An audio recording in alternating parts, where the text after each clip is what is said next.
Bienvenue sur Ziana TV, la chaîne de la diaspora. Dans ce numéro d'entretien du jour, je reçois un juriste doublé d'un romancier, en l'occurrence Philippe Moukoko. Pourquoi Philippe Moukoko? Eh bien, il vient de publier un roman aux éditions L'Harmattan intitulé « Comme c'est beau, la France », une procession d'adverbes de ton. On dirait presque du Dostoïevski. Une caméra braquée sur le quartier kilomètre carré de Pointe-Noire, mais aussi sur la vie de quelques Congolais en France, des Parisiens. Une vie, hélas, empreinte parfois de mensonges et de magouilles.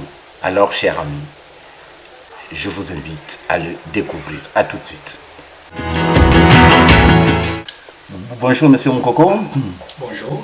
Alors, je rappelle pour nos téléspectateurs que vous êtes juriste de formation et pour cause, vous êtes avocat au barreau de Montpellier.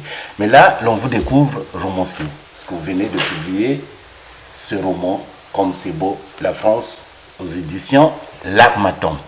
Dites-moi, pourquoi avez-vous écrit ce roman? Alors, merci de m'avoir invité. Donc, c'est un grand plaisir de venir parler de ce roman ici.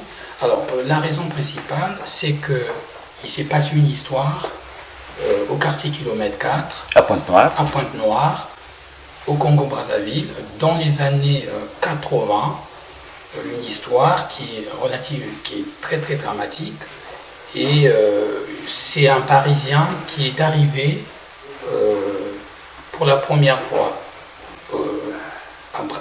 à Pointe-Noire, et à cette occasion, il a demandé à emmener sa fille qui était restée au quartier kilomètre 4 en France. Comme cela se fait très souvent. Comme cela se fait très souvent, c'est quelqu'un qui a tenté l'aventure, qui a réussi, et quand il est rentré en France avec cette fille, tout le monde était effectivement dans la joie, puisque cette fille venait d'être tirée de la galère, de la misère, et qu'elle aurait un avenir radieux. Alors donc, je suis parti de ça, et ce qui est quand même assez dramatique, puisque je viens de le dire, c'est qu'une fois que ce monsieur, ce Parisien est retourné en France, on n'a plus eu des nouvelles. Voilà. Donc ça, c'est le fait divers. D'accord, ok. Avant d'entrer dans le vif du sujet, justement, je voudrais vous faire écouter un extrait et vous me direz ce que vous en pensez.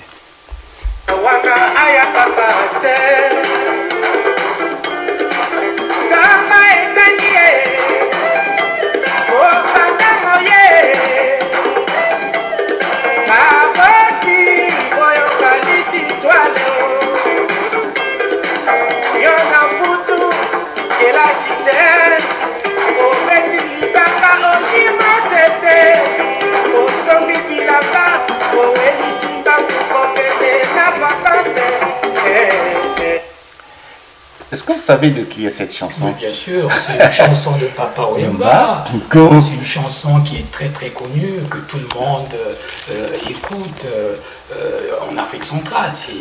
En fait, cette chanson est tout à fait emblématique du sujet que vous abordez. Tout à fait. Et pour faire le lien avec votre narrateur, en l'occurrence Dominique Lumingo, alias Billy X, c'est ça. Est-ce que vous diriez qu'il a vraiment réussi son examen ici en France et qu'à Pointe-Noire, les résultats sont positifs? Alors, à Pointe-Noire, dans le quartier kilomètre 4. Dans le quartier kilomètre 4. Parce qu'il a une BMW, il a une villa ici, il s'achète et il rend fou le compte de son père même, qui plus tard sera victime d'un accident tragique, pour ne pas dire d'un assassinat, à cause justement des millions que son fils lui a donné, offert. Est-ce que vous diriez que justement la chanson cadre bien avec le sujet du roman? Oui, tout à fait. C'est une chanson qui cadre avec le sujet du roman.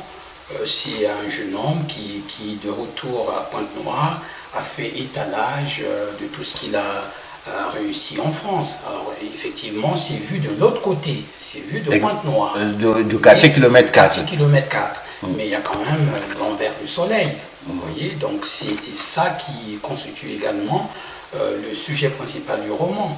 Qu'est-ce qu'il a fait en France? Ça, on ne sait jamais. Quel type de travail il a pu exercer en France pour devenir en si peu de temps millionnaire. En 2 ans. En 2 ans, millionnaire. Donc ça, c'est vraiment le grand sujet du roman. Bon, pour parler vraiment de Billy X, qui est le beau-frère du narrateur, puisqu'il y a un narrateur. Hein. C'est un roman, je rappelle, à la première personne. Donc il y a un narrateur. Et la première partie, je dirais, du roman est hétérodiédéchique. Le narrateur rapporte les faits, mais sans prendre part à l'histoire qu'il est en train de raconter, surtout dans la première partie. Et même quand le narrateur Billy X s'en prend à son ex-compagne ou bien à sa compagne, le narrateur, lui, il se met à l'écart, il n'intervient pas. Ce qui me semble un peu quand même difficile dans la société congolaise, non? Est-ce que vous accepteriez que votre beau-frère dans la rue, comme ça, puisse gifler votre soeur? Est-ce que vous resterez impassible, comme inexistant? Alors, je pense que oui, c'est une très très bonne question, mais je ne pense pas que devant la même situation, tous les Congolais réagiraient de la même façon. De la même façon. Ce n'est pas possible, puisqu'on réagit selon son histoire, selon ses aptitudes personnelles. Donc le fait que Makila Mabé n'ait pas réagi, qui est le narrateur, qui est le narrateur de l'histoire, et donc dont la sœur a été frappée, le fait qu'il n'ait pas réagi, à mon avis, ce n'est pas quelque chose d'étonnant. D'autant plus qu'il faut comprendre que c'est quand même un personnage qui subit. Lorsqu'on va rentrer dans le cœur du sujet, on voit bien que Makila Mabé, c'est pas quelqu'un, il n'est pas agressif. Il n'est pas violent. Il n'est pas violent, il est sensible. Donc, je pense que ça a un lien avec les traits de sa personnalité. Donc ça ne m'étonne pas qu'il n'ait pas pu réagir. D'ailleurs, je ne peux pas faire à un personnage des choses qui ne sont pas en rapport avec son caractère. Est-ce que vous, quel serait votre personnage préféré dans votre propre roman? Est-ce que c'est ma Germaine, la mère du narrateur, qui a un caractère beaucoup plus intrépide, inflexible, parce qu'il faut vraiment, comment dirais-je, des arguments costauds pour l'emmener à accepter que Billy X puisse s'envoler avec sa petite fille, ou bien c'est finalement le narrateur? Quel est l'un des deux, entre la mère et le fils, le personnage qui vous ressemblerait le plus? Moi, je pense que c'est plutôt le narrateur. Le narrateur. Alors, je précise que ce n'est pas une autobiographie. Oui, je le sais, mais quand on écrit, il y a toujours quelque chose de nous. Tout à fait. Enfin, moi, je trouve le narrateur, et d'ailleurs, là, vous avez posé une question qui a trait à sa personnalité, mais je trouve que le narrateur, par rapport à l'histoire qui est contée, c'est vraiment, il nous apporte un regard qui est tout à fait différent. Neutre.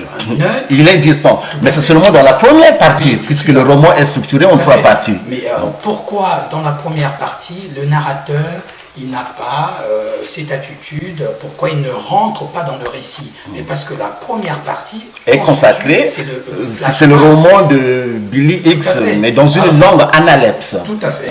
Et ce qui était important, c'est que, vous avez vu, dans la première partie, enfin pas la première partie, le premier chapitre qui tient sur 4 pages. Jusqu'à 4 pages. Là, mais ce sont des chapitres de toute façon courts, très concis. Qui tient sur 4 pages, c'est le début de l'histoire, mais la vraie histoire ne commence pas là. Non, et donc, lorsqu'on fait un flashback, on repart dans l'événement, enfin, comment Billy X est parti en France, son retour, qu'est-ce qui s'est passé, ça nous permet en fait de saisir en fait les circonstances, parce que le décor, parce que ça se passe dans le quartier Kilomètre 4, un quartier que je connais, et d'ailleurs... Donc vous avez vécu dans le quartier Kilomètre 4, puisque vous nous montrez jusqu'au moindre détail. Je suis né au quartier Kilomètre 4 à Pointe-Noire, et ce qui m'intéresse, c'est de parler des choses que je connais. Que vous avez vécu. Je ne pouvais pas faire un roman, ça c'est autre chose, on va faire une parenthèse quand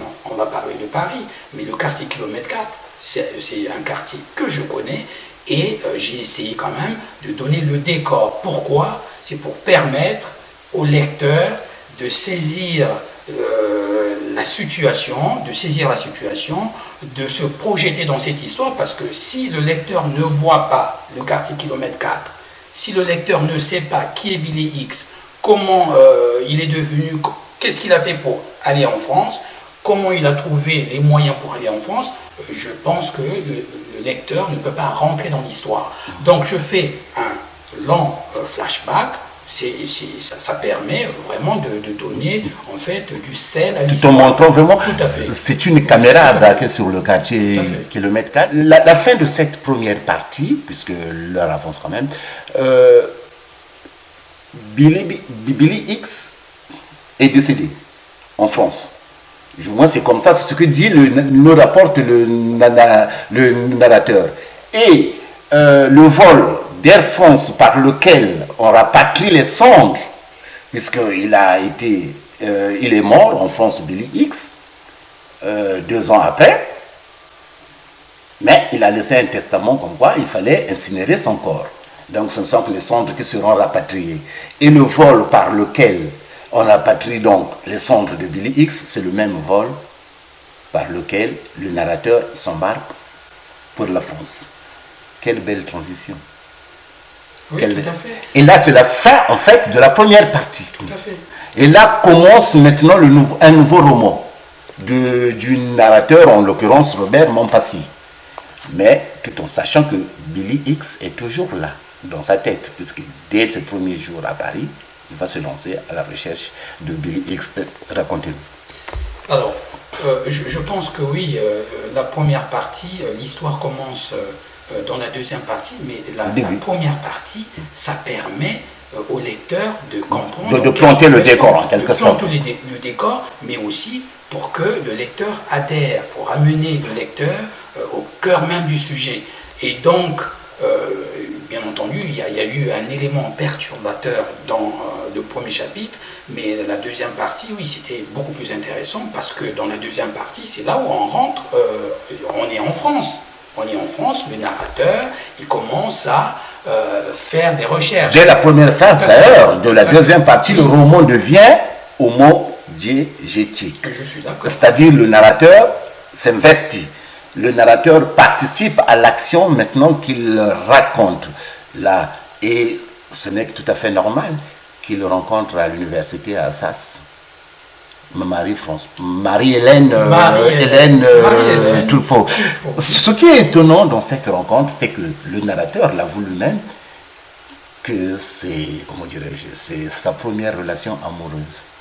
Oui, bien sûr. Donc c'est une Française qui lui fait découvrir, entre guillemets, le sexe. Alors moi, je serais tenté de vous poser une question, tout en sachant qu'à Pointe-Noire, que quand nous grandissions, on nous disait que Pointe-Noire, c'est la regorge de belles filles, c'est la vie. Mais comment se fait-il que lui, qui n'est pas connu de filles à Pointe-Noire, pourtant il est majeur, et c'est à Paris qu'il découvre le sexe? Et ça peut arriver, on ne peut pas dire que tous les jeunes... De Pointe-Noire, une ville vivante. Tout à fait. Alors, il y a une chose... Dans le quartier, kilomètre 4. Je ne connais pas personnellement le quartier, kilomètre 4, mais d'après les clichés, les lieux communs dans l'imaginaire congolais, on sait que Pointe-Noire, c'est une ville qui regorge de belles filles, de belles femmes, c'est la vie. Donc je ne peux pas imaginer qu'un jeune homme de 20 ans, 21 ans, 22 ans, soit encore vierge à cet âge-là, à Pointe-Noire. À Brazzaville, peut-être dans certains coins reculés, oui, ou même dans les villages, mais pas à Pointe-Noire. Alors là, j'ai été surpris, franchement. Le problème, c'est que l'auteur, il a quand même beaucoup de droits. Je ne dis pas, attention, il y a quand même un point qui est important. Ce roman, ce n'est pas une photocopie du quartier kilomètre 4, ni de ce qui se passe au Congo. Nous sommes dans la fiction. Mais c'est quoi pour vous la fiction? Comment définiriez-vous la fiction? Mais la fiction, il y a deux choses. On peut se nourrir de ce qui est réel, mais on peut aussi créer de personnages. C'est un personnage qui est fictif. Bien sûr que je pars d'un fait divers. Donc, je m'appuie sur ce fait divers pour aller dans une grande histoire. Mais là, je parle de la crédibilité. Est-ce que c'est crédible qu'un jeune homme de Pointe-Noire... Je connais quelqu'un qui m'a dit qu'au Congo, qui n'est pas Billy X, qui n'est pas dans ce roman. Et j'ai discuté avec quelqu'un qui m'a dit qu'il a découvert les femmes en France. Donc on ne peut pas dire que tous les Congolais ont une même sexualité, ont connu une même expérience. Il y a quand même des exceptions. Donc ce n'est pas, à mon sens, quelque chose qui ne peut pas arriver. C'est possible que dans le quartier Kilomètre 4, vous savez, il y a des gens qui sont timides. Alors qu'est-ce qu'il a fait? Il draguait, hein, puisque vous avez dans le roman des passages où il dit bien que, voilà, mais non, il était timide, il ne pouvait pas aller de l'avant, et donc je pense que oui, non, attention, on n'est pas dans... Ce n'est pas... c'est le personnage de Makila Mabé, c'est pas un personnage qui existe dans la réalité, mais c'est un personnage de fiction. Lui, le narrateur, il va à Paris presque pour aller chercher des informations sur quelqu'un. Alors, bien sûr... Et on le traite d'indique, d'ailleurs. Tout à fait. Il fait beaucoup de tours, il va, il revient, il va, il revient. Effectivement, il y a des gens à Château-Rouge qui remarquent qu'il y a quelqu'un qui vient chercher des informations et finalement, il se fait tabasser. Et c'est à Château-Rouge qu'il se lie d'amitié avec Mopao et puis plus tard, Bonazebi, lui qui connaissent bien Billy Biggs, enfin du moins qui l'ont connu, parce qu'ils ont vécu ensemble dans un studio à Pigalle, dans le 18e. Comme c'est beau la France. Alors pourquoi Monsieur Moukoko avoir choisi ce titre qui n'a rien à voir finalement avec le roman Comme c'est beau la France? Alors, on se croirait dans une ekphrasie ou bien du moins dans un locus amélius, c'est-à-dire la description d'un lieu enchanteur, mais en fin de compte, ce n'est pas ça. Mais pourquoi avez-vous voulu titrer votre roman de Comme c'est beau la France? Alors, d'abord, Comme c'est beau la France, c'est une parole de Billy X. De Billy X, oui, justement dans le roman. À Pointe-Noire, il disait « L'argent, j'en ai tellement que je ne sais pas quoi en faire. Et c'est ça en fait. Et d'ailleurs, il fait miroiter la lune même à sa belle-mère, Marie-Germaine. Pour obtenir la garde de l'enfant. Il a dit, il a promis à tout le monde, vous viendrez en France, vous allez voir, le jour du réveillon, on va passer ce jour à la Tour Eiffel. Vous voyez, donc il a fait miroiter une belle vie à la mère du narrateur pour obtenir la garde. Donc ça, c'est une parole de Billy X. Alors c'est quand même intéressant. Un auteur qui prend ce titre, qui le met, c'est trop facile pour le lecteur peut penser, oui, c'est comme c'est beau la France, on va rentrer dans une histoire, mais c'est quand même de l'ironie. Exactement. C'est un procédé ironique. Ça permet quand même de se poser la question, mais qu'est-ce qu'il y a de beau en France? Et là, on rentre, et là, on voit effectivement tout ce qui est la France, on découvre la France. Et j'ajoute, peut-être qu'on reviendra sur ce point, je pense qu'en disant comme c'est beau la France, ça permet quand même, alors à la fois c'est l'ironie, mais il faut avoir lu tout le livre pour se rendre compte, pour comprendre la portée. D'autant qu'au fil des pages, on se rend compte que finalement, la France, ce n'est pas comme on l'imaginait ou bien comme on l'imagine quand on est au pays. Et quand le narrateur, reçoit un courrier du procureur lui annonçant que finalement Billy X est encore vivant à Montpellier. Ça, nous sommes dans maintenant la troisième partie. Arrivé sur place, c'est, comment dirais-je, c'est la stupéfaction. Tout à fait. Alors, c'est un point. Ce qui était intéressant, c'était pas que de raconter l'histoire du quartier Kilomètre 4. C'était l'occasion. Ça, c'est dans l'architecture. Voilà. Il est parti à Pointe-Noire, il est parti à Paris et puis à Montpellier. Montpellier, c'est la fin en quelque sorte. Oui, je suis d'accord. Ce qui était pour moi intéressant, c'est à la fois de donner des éléments sur la société congolaise, mais de porter également un regard sur ce qui se passe en France. Ouais. Parce que, on l'a dit, enfin moi le narrateur le dit, c'est aussi une façon de montrer quelles sont les difficultés en France. Ceux qui vont au pays, qui racontent que la France était un très beau pays, et ces gens-là, lorsqu'on vient à Paris, on se rend compte qu'ils ont une autre vie. Donc ça permettait quand même d'avoir ce regard, mais ce regard, il ne porte pas que sur cette histoire de richesse qu'on fait miroiter aux gens qui restent au pays, mais ça porte aussi sur le poids, par exemple, de la famille pour ceux qui vivent en France. Ça, c'est quand même un sujet qui est quand même assez, enfin pour moi, un sujet qui me tient à cœur, de voir que les Congolais ou les Africains d'une façon générale qui viennent en France, ils viennent pour s'en sortir, mais ils sont des envoyés spéciaux de leur famille. Donc il y a cette pression-là. Donc il y a non seulement ce regard, mais il y a aussi la pression fiscale.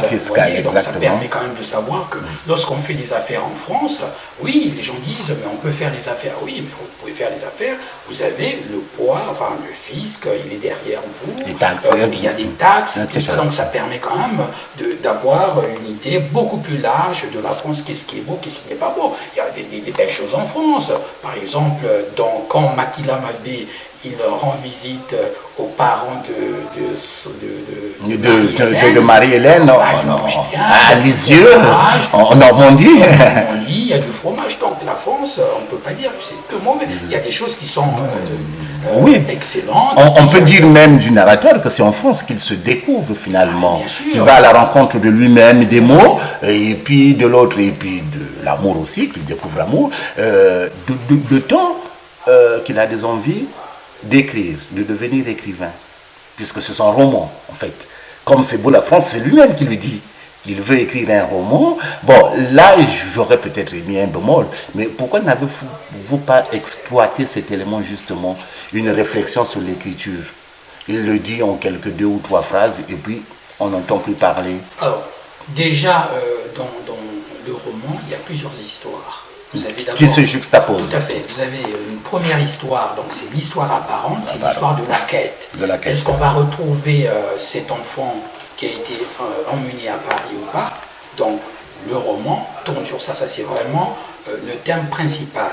Il y a un autre sujet qui est aussi intéressant, c'est sur le poids de la famille, puisque Makila Mabé, il part en France pour faire des études. Exactement, et sa mère lui demande quand même d'aller chercher cette fille.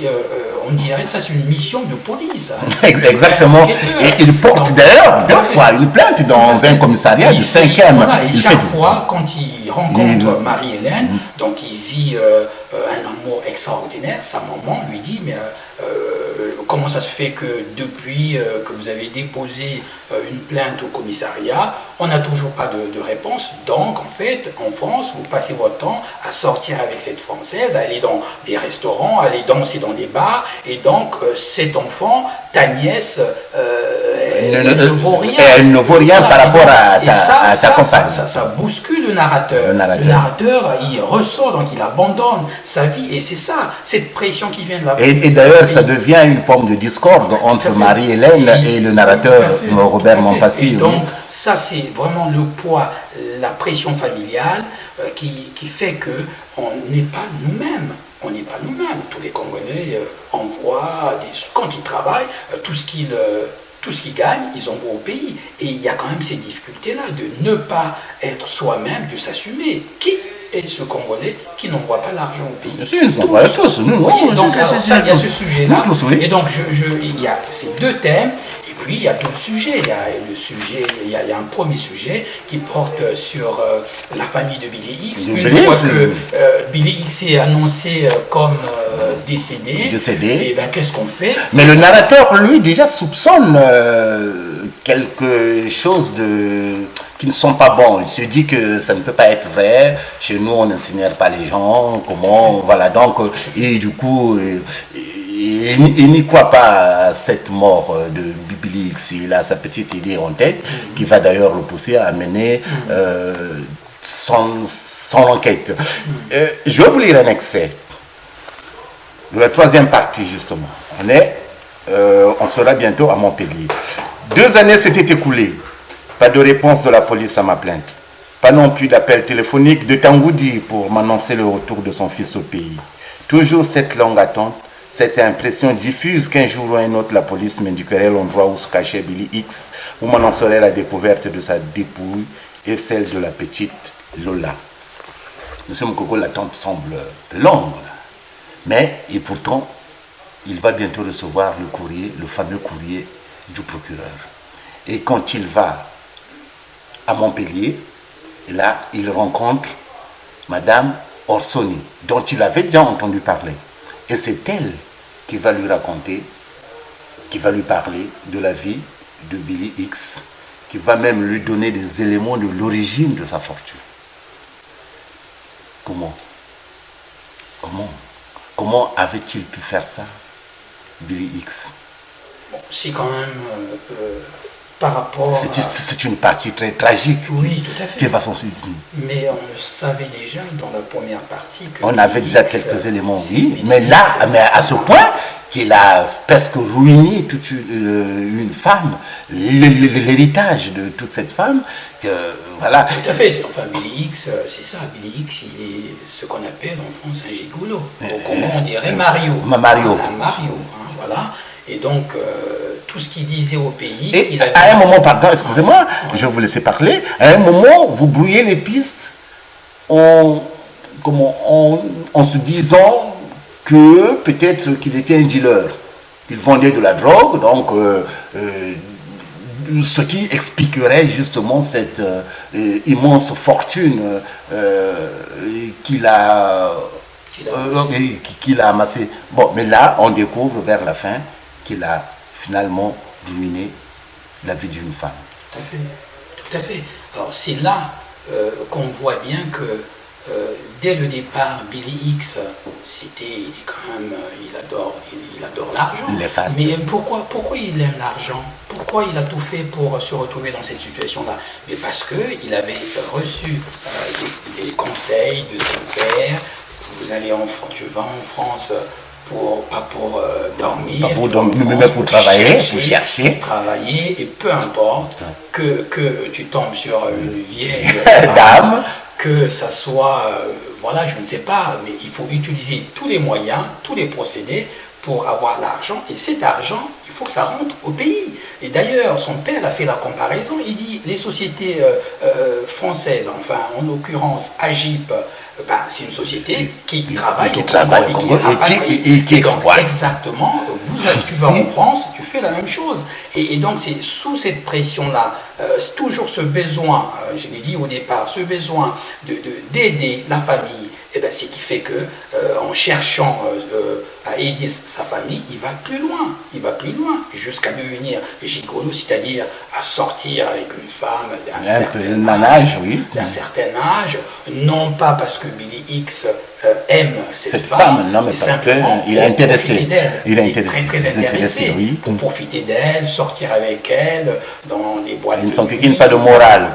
C'est ça, et donc là c'est une histoire vraiment souterraine, en dehors de la quête, mais aussi cette histoire-là, j'ai pas voulu montrer, je pouvais pas tout mettre sur le même rang, sinon ça brouille les pistes. L'histoire c'est la quête, mais il y a une autre histoire qui est quand même souterraine, qui a une forte portée, et je pense que ça c'est vraiment une question, ça permet de se poser des questions sur notre devenir en France. Si on veut vraiment être maître de nous, il faut se battre pour se départir des pressions familiales. Oui, vous allez là-bas, il faudra... Des envoyés spéciaux. Des envoyés spéciaux. Mais la finalité, c'est que Billy X finit dans un hôpital psychiatrique. Oui, tout à fait. Et là, c'est intéressant. C'est une fin... c'est atroce. Mais ce qui est intéressant, c'est qu'au départ, effectivement, quelqu'un qui vit en France, qui au bout d'un an, il devient millionnaire, on se pose des questions. En France, on va dire... Il a peut-être gagné au loto, il y a le loto, il y a le PMU. Enfin, ceux qui gagnent au loto, on les compte. Les Congolais qui sont devenus millionnaires en gagnant au loto, on les compte. C'était quand même intéressant. Donc, c'est des fausses pistes, mais ça fait partie du roman, de l'architecture, de roman, fausses pistes, oui, vous employez bien le mot, ce qui me fait une belle précision, d'ailleurs, transition d'ailleurs, puisque c'est aussi cette façon d'écrire, de brouiller justement les pistes. Alors, je voudrais poser une question très précise. C'est quoi pour vous le style? Alors, le style, enfin moi je dirais, je ne veux pas répondre à la question parce que la question du style, enfin ça c'est quelqu'un qui a un regard extérieur qui peut me dire qu'est-ce qui caractérise Vous mon avez, style. mais oui, Mais oui, moi, mais vous personnellement, en écrivant, vous dites monsieur, que... Monsieur Barouna, Oui. moi ce qui m'intéresse quand j'ai écrit cette fiction, c'est d'abord d'avoir un ton, d'avoir le langage qui est adapté au narrateur. Il a 22 ans, il ne peut pas parler un français. Voilà, donc c'est un langage qui est courant. Mais dans ce cas, pourquoi n'avez-vous pas insisté sur les expressions locales, par exemple? Parce que le style aussi, c'est ça. Oui, mais tout à fait. Parce qu'on est dans le quartier kilomètre 4, tout le monde ne parle pas un français académique, littéraire, voilà, ou bien un français normal, moyen, mais tous les personnages semblent maîtriser la langue de Molière dans ce roman. Enfin, maîtriser, c'est quand même... non, maîtriser... Même Soukali, même Nsimba Ounzouzi, quand le narrateur s'écharpe avec Nsimba Ounzouzi, je crois, Oui, elle emploie des expressions, des gallicismes, comme on dit. Bon, on le sait bien qu'au Congo, et d'ailleurs ça c'est assez étonnant, on a constaté déjà, c'est un pays francophone, oui, le français est une donnée de notre existence, je vous l'accorde, sauf que là on est dans le roman. On est dans le roman, mais le roman c'est pas une photocopie, c'est pas une copie de la réalité. Alors c'est ce qui est intéressant. Pour revenir au style, moi ce qui me préoccupe c'est que je veux quand un lecteur rentre dans ma fiction, je veux que le lecteur prenne du plaisir. Exactement. C'est un peu comme, voilà, il faut que le lecteur ne s'ennuie pas, il faut que l'histoire soit vraiment bien charpentée pour la mener plus loin, parce que moi... Il y a la manière d'écrire aussi, de raconter une histoire. Oui, mais par exemple, là, le narrateur Robert Mompassi nous parle en fait de la vie, que ce soit dans le quartier kilomètre 4 ou à Paris ou à Montpellier, au quotidien. Alors, non, moi, je me suis posé la question de savoir pourquoi n'avez-vous pas peut-être pu adopter, par exemple, comme s'il racontait, ou bien comme s'il racontait un journal, par exemple. Puisqu'à un moment aussi, vous l'adoptez, vous donnez le jour, la date, l'heure, voilà. Je ne dis pas que de la manière dont vous avez écrit, n'est pas bonne, ou bien que c'est une mauvaise façon. Non, je ne dis pas ça. Mais voilà, sur le plan du style, notamment dans la première partie, j'ai remarqué qu'il y avait sur chaque paragraphe le plus que parfait qui m'a dérouté à moi, je ne comprenais plus. Je sais que nous sommes dans une longue analepse, un flashback, un retour en arrière, mais est-ce que cela nécessitait-il cette avalanche du plus que parfait? Alors, la question du plus que parfait, c'est déjà une question qu'on a abordée. Le plus que parfait, c'est ce que j'ai dit. Moi, ça me permet de faire un flashback. Alors, attention, non, mais il ne faut pas rester, il ne faut pas, cher Barouna, il ne faut pas rester dans des canons orthodoxes, exactement. Je suis d'accord avec vous. Non, mais justement, là, nous sommes dans la partie, oui, comment dirais-je, où je donne aussi mon avis, sur la manière d'écrire. Voilà ce que j'ai ressenti. Voilà, donc je lui dis. Alors, ce qui compte, à mon avis, c'est quelle est l'intention de l'auteur. De l'auteur, oui. C'est ça mon intention. Quelle est l'intention de l'auteur? Parce que vous avez des romans qui sont écrits au plus que parfait. Vous voyez, alors vous avez aussi la possibilité, même au présent. Oui. Alors, par exemple, il y a des gens qui écrivent au présent. Ça ne correspond pas au canon littéraire, parce qu'il y a le temps. Exactement. Parce qu'il y a le temps de la narration, et il y a le temps de la rédaction. De l'énonciation aussi. Comment ça se fait que dans certains romans, tout est écrit au présent? Ça veut dire quoi? Ça veut dire que au moment où l'auteur s'assoit en train d'écrire l'histoire, et le moment d'énoncer l'histoire se passe au même moment. Ce n'est pas possible. Simplement, ce qui compte, c'est, vous savez, l'art de la navigation de l'auteur. Quelle est l'intention de l'auteur? Donc il me semble, de toute façon, si on rentre dans la littérature, avec dans des canons, je pense qu'on ne va pas beaucoup changé les choses. Donc, le plus que parfait, vous pensez que je n'ai pas pensé à cette question? Vous pensez que je n'ai pas réfléchi à la question du plus que parfait? Bien sûr, Je oui. m'en doute, voilà. J'imagine. Pour vous, l'écriture, c'est une passion ou bien une vocation? Je peux dire les deux. Les deux, à la fois passion et à la fois moi, je pense. vocation. Oui, parce que l'écriture, ça vient du fait que je lis beaucoup. Quand je ne lis pas, je m'ennuie. Maintenant, quel regard portez-vous aujourd'hui Oui. là sur la littérature congolaise en général? Alors, je sais qu'on va dire la littérature congolaise. Excepté Nietzsche, hein? Non, mais Nietzsche ne fait pas partie de la littérature voilà. congolaise. Mais quel regard Excepté Nietzsche, qui lisez-vous, qui vous passionne au Congo, quel est l'écrivain qui vous a marqué? Oui, mais je vais le dire tout simplement. J'ai lu, puisque j'ai écrit le dictionnaire général du Congo-Brazzaville, donc ça porte à la fois sur l'histoire sociale, politique, Politique, oui, culturelle de tous Congo. les écrivains, juste dans les années 99, ils sont. Donc j'ai lu le père fondateur, Malonga, Jean Malonga, Tati Luta. En tout cas, sur la littérature congolaise, ça, c'est un domaine que je connais plus. Donc, ce sont les deux qui vous ont marqué. Oui, alors, mais non. Alors, moi, je suis plutôt... C'est ça, ma poétique. Je suis beaucoup plus intéressé par ce que fait Alema Bango. Attention, ce n'est pas tout ce que écrit Alema Bango. mais j'adore, je trouve Vers cassé, c'est relativement... C'est un chef-d'œuvre. C'est un chef-d'œuvre, c'est une merveille. inimitable. Oui. Il y a Vers cassé, et il y a aussi Mémoire de Porc-Épic. Le prix de Nedo. Tikayo Tamsi, en poésie, je le trouve, il est excellent. Moi, quand j'étais au lycée, je récitais les poèmes de Tikayo Tamsi. C'est un très très grand poète. Alors, il y a des auteurs, je sais que vous aimez Emmanuel Ndongala. Normal. Donc, vous avez lu la sonate à Non, j'aurais le temps parce que pour l'instant, voilà. Voilà, dans la littérature congolaise, il y a des auteurs qui m'intéressent. Et je pense que, moi, pour l'instant, j'adore beaucoup ce que fait Alema Bango.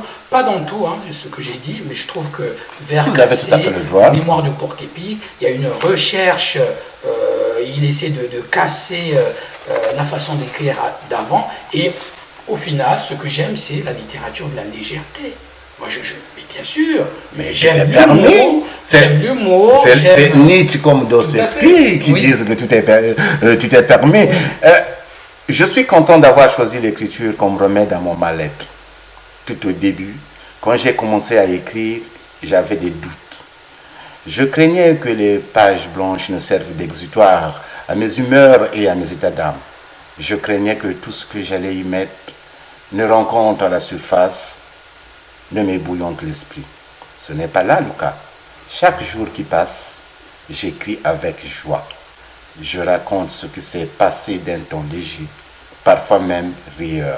Vraiment, l'écriture est une perle dans les décombres de la vie. Elle produit ses miracles. Alors, donc, diriez-vous que l'écriture a produit un miracle en vous?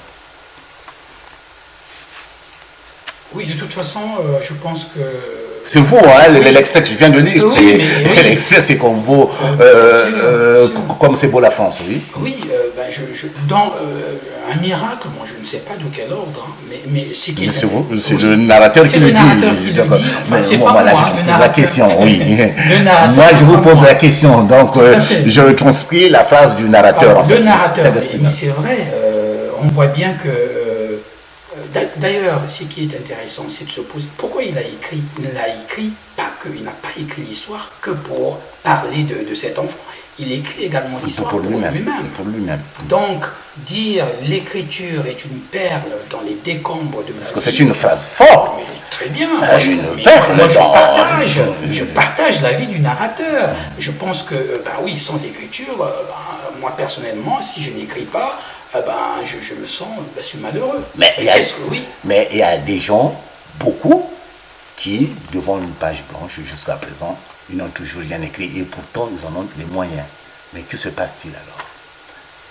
Est-ce que c'est l'inspiration qui fait défaut ou bien c'est parce que on n'est pas prédestiné à l'écriture? Oui, mais je pense qu'il y a plusieurs choses. Il y a des gens qui ne peuvent pas rester assis pendant 5 heures. on ne peut pas on ne peut pas écrire lorsqu'on n'est pas capable de rester seul. Pendant au moins 5 heures. Ben oui, parce qu'il y a ça, il y a autre chose, c'est que la vie ne vous donne pas la possibilité d'écrire. Donc il y a des gens qui disent je n'ai pas le temps, mais moi je travaille. Qu'est-ce que j'ai fait? Parce que de 99 jusqu'à aujourd'hui, je n'ai pas écrit de roman, mais j'ai écrit autre chose. Mais vous l'avez écrit en quelle année? J'ai commencé il y a 2 ans. Il y a 2 ans. Voilà. Donc le plus important, c'est que l'écriture, c'est un effort. Il y a des gens qui ne peuvent pas rester tout seuls pendant 1 heure, 2 heures. Et en plus, il faut aller plus loin. Je pense qu'un écrivain, c'est un mendiant. Moi, je considère qu'un écrivain, c'est un mendiant. C'est-à-dire, tous les matins, le mendiant, il s'arrête, il met sa main. Et ce qui compte, c'est quoi? C'est que 2 ou 3 personnes passent, lui mettent une pièce, et avec cette pièce, il s'achète une baguette. Il n'a pas besoin d'avoir tout. L'écrivain fait exactement la même chose. Il faut, le matin, par rapport à mon rythme de travail, je me réveille à 4 heures ou 5 heures du matin. Je m'assois, je commence à écrire, ça vient. C'est bien, parfois ça ne vient pas. Donc il me semble qu'il faut plusieurs conditions. Il y a ça, et puis la patience, et il faut quand même lire aussi. Voilà, nous arrivons bientôt au terme de cette émission. Alors, c'est quoi le prochain roman? Parce que je vous ai posé la question tout à l'heure, vous ne m'avez pas répondu. Le prochain, c'est un roman, c'est une nouvelle, un essai. Alors, le prochain, je pense que ça va être... un dictionnaire, un nouveau dictionnaire. Non, pas un nouveau, une réédition. Du dictionnaire du général. Ça vieillit. Oui, donc, mais en livre d'inédit, qui n'a jamais été publié. Non, moi je pense que je ne peux pas publier ce que j'ai fait avant, puisque moi j'ai écrit avec mon expérience d'aujourd'hui, les lectures que j'ai faites, et puis la vision de la vie que j'ai aujourd'hui. Donc c'est aussi une façon de transmettre mon point de vue sur la vie, mes impressions, donc il y a ça, donc c'est quand même... voilà, donc je pense que si je fais un deuxième roman, alors, ou bien ça va être les relations entre, vous savez, les relations qui se passent entre les Congolais qui font venir leurs femmes ici en France. Je trouve que c'est un sujet très très intéressant. Il y a donc vous ferez de la sociologie là. La sociologie, mais j'ai un regard sur la question, alors je ne peux pas dire comment... De juriste, en tant que juriste, donc vous avez dû peut-être, ou bien pu défendre les divorcés. Ah non, pas du tout. Non, je ne suis pas dans le divorce. Voilà, donc je rappelle que vous avez publié Comme c'est beau la France, un roman de Philippe Moukoko paru aux éditions de l'Harmattan, que je vous recommande. Vous feriez votre propre avis. En tout cas, merci beaucoup, Monsieur Philippe Moukoko, d'avoir accepté notre invitation. Et on va vous souhaiter un bon retour chez vous à Montpellier. Tout à fait. Merci beaucoup. Ça a été un très très grand plaisir de venir ici et de parler de littérature avec cher Baouna, que je vois souvent sur Ziana TV. Et aujourd'hui, j'ai pu avoir un échange extraordinaire et je vous en remercie. Voilà. Merci à Noko Kumungagaso pour les images. Merci à vous qui nous suivez partout dans le monde. Et je vous dis à très bientôt. Au revoir. Au revoir. Ciao, ciao. Merci, au revoir.